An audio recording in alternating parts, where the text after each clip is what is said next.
देखो दुनिया कहते हैं हमको दो हमको दो हमको दो, ये दो वो दो, भजन करते हैं लेकिन उनकी कामना बस रखे अंतहीन। लेकिन भक्त तो कुछ चाहते नहीं है। दुनिया कहते हैं प्रभु देव प्रभु देव प्रभु देव, और भक्त कहते हैं प्रभु ले प्रभु ले प्रभु ले, हमारा तन लो मन लो धन लो, मन हमारे समस्त सब कुछ दो तुम। दुनिया रोते हैं हमको कुछ मिला नहीं मिला नहीं मिला नहीं, इसलिए रोते हैं। संत रोते हैं हमने कुछ दिया नहीं दिया नहीं। हमारे अंदर अभी भी बहुत सारे कामना वासना इच्छा प्रवृत्ति भोग लालसा क्या कुछ कितना कुछ, हमने कुछ समर्पण कर नहीं पाया, इसलिए उनके मन में बड़ा कष्ट है। हमने कुछ दिया नहीं, प्रभु को कुछ दिया नहीं। वो तो संसारी लोग कहते हैं हमको कुछ मिला नहीं, अरे हमने कुछ दिया नहीं, अभी तक दे नहीं पाया, अभी तक हमने समर्पित तो हो नहीं पाया। चाहता हूँ समस्त को उस प्रभु के चरण में हम समर्पण करके प्रभु के बन करके हम रह जाएंगे।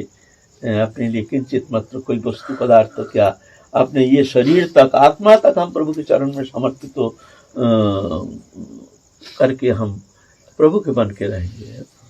तो इसलिए भक्त रोते हैं। ये भक्त बनना इतना सहज तो है न। भगवान कहते हैं हम भक्त बड़ा अधीन हो अशतंत्री बुद्धि जो, हम भक्त के अधीन, हमारा कोई स्वतंत्रता नहीं। कैसे कौन गुण से, क्या गुण तुमने क्या दिया क्या खोया जो भगवान तुम्हारे पीछे पीछे डोलेंगे, तुम्हारे अधीन हो जाएंगे। क्या हम जैसे भक्त, ऐसा थोड़ी होता है। हाँ ये भक्त है, सभी है जो नाम करते हैं साधन करते हैं, संसार छोड़ के आए हैं, साधन में तत्पर है, ठीक है भक्त है ठीक है। लेकिन ऐसे क्या है भक्त में जो भगवान कहते अहं भक्त पराधीन, हम भक्त के अधीन है।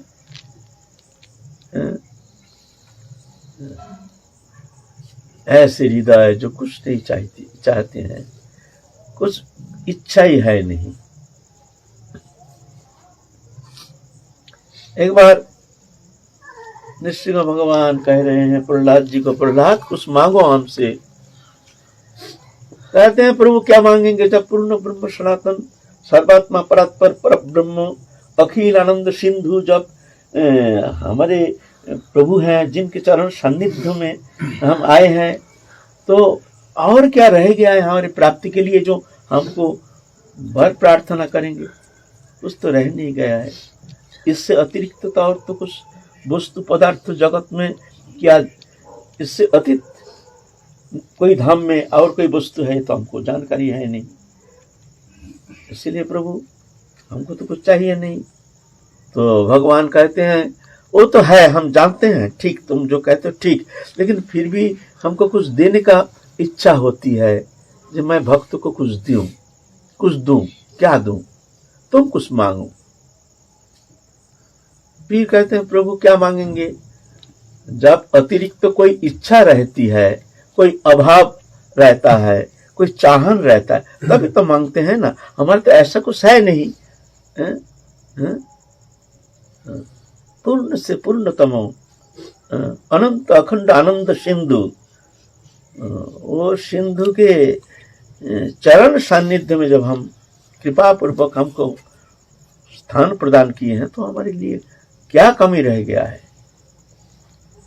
तो बोलता वो तो हम जानते हैं, तुम ठीक कह रहे हो, लेकिन मेरा मन होता है मैं भक्त को कुछ दूं, इसकी क्या करूं बताओ। इसलिए तुम कुछ मांगने से हमको बहुत खुशी होती। तब प्रहलाद जी देखते हैं बार बार भगवान कहते हैं कुछ मांगो कुछ मांगो कुछ मांगो। तो प्रभु की इच्छा भाई हम कुछ मांगे। तो चिंता करके कहते हैं प्रभु हाँ हमको याद आया एक चीज तो हमको इच्छा हो रही है, अब से मांगने का एक चीज इच्छा हो रही है। बोल बताओ बताओ क्या चाहिए तुमको। तुमको एक ब्रह्मांड दे देंगे, तुमको एक वैकुंठो लोग दे देंगे। वो तो अनंत है, विभु है। बोलो बोलो क्या चाहिए। बोलता है नहीं प्रभु ये सब वस्तु नहीं। आप बार बार कह रहे हैं कुछ मांगो कुछ मांगो कुछ मांगो, तो ऐसा हो सकता है सूक्ष्म रूप में हमारे भीतर कोई कामना वासना रह गया होगा। नहीं तो आप बार बार कह रहे हैं मांगो मांगो मांगो, तो प्रभु मैं ये आपके सामने निवेदन करता हूँ, ये प्रार्थना करता हूँ, अगर आपका चरण सान्निध्य छोड़ करके और कोई वस्तु पदार्थ के प्रति किंचित मात्र अगर सूक्ष्म रूप में भी हमारे भीतर कोई इच्छा रहे तो इच्छा को ही आप समाप्त कर दीजिए। बस यही बार आपसे निवेदन करते हैं। तो भगवान अनंत कोटि ब्रह्मांड नायक, अखिल आनंद सिंधु, अनंत अंतहीन, तो भगवान कहते इसको कुछ मांगता नहीं है तो मैं क्या दूं, क्या दूं। भगवान तो ऐसे करुणा सिंधु है, बोले क्या दूं क्या दूं क्या दूं, ये लेना नहीं चाहता। भगवान तुम ठीक है, मैं अपने आप को समर्पण कर देता हूँ, अहं भक्त पराधीन। ऐसा थोड़ी होता है। हम छोटा सा वस्तु पा करके भूल जाते हैं, सब भूल जाते हैं। क्षुद्र वस्तु पदार्थ प्राप्ति के लिए कितना चेष्टा, अदम्य स्पृहा, क्षुद्र इच्छा को ही हम दमन करने में हम अपारक हैं, ऐसा है ना। तो भगवान ऐसे जो कृपालु हैं, ऐसे जो भक्त हैं, भगवान कहते हैं ऐसे भक्तों हमको अपने वश में कर लेते हैं। अहं भक्त पराधीन, भक्त वत्सल भगवान है।